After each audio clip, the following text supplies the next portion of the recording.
चणा मसाला बनवण्यासाठी भिजवलेले हरभरे घेतलेले आहेत. कुकरमध्ये काढून घेऊ. 1 ग्लास पाणी घालू. चवीनुसार मीठ घालून कुकरच्या 4 ते 5 शिट्ट्या करून चांगले हरभरे मऊसर असे शिजवून घेऊ.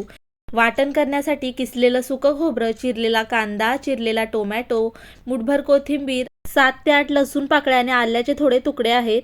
बारीक असं याचं वाटण तयार करून घेतलेलं आहे. कढईमध्ये तेल घेऊन अर्धा चमचा जिरं, दालचिनीचा तुकडा, तमालपत्रीचं पान आणि तयार केलेलं वाटण घालून 4-5 मिनिटं चांगलं वाटण परतून घेतलेलं आहे. आता यामध्ये थोडीशी हळद, घरगुती लाल तिखट, गरम मसाला, धणा पावडर घालून हे मसाले चांगले मिक्स करून घेतलेले आहेत. यामध्ये थोडंसं पाणी घालून चांगला तेल सुटेपर्यंत मसाला परतून घेतलेला आहे. शिजवलेले हरभरे घातलेले आहेत. त्याचबरोबर शिजवलेले हरभरे थोडे कुस्करून घातलेले आहेत, म्हणजे ग्रेव्ही थोडी दाटसर अशी होते. यामध्ये चवीनुसार मीठ घालून 8-10 मिनिटं हा चणा मसाला मसाल्यामध्ये शिजवून घेतलेला आहे. हॉटेलपेक्षा भारी चणा मसाला तयार झालेला आहे.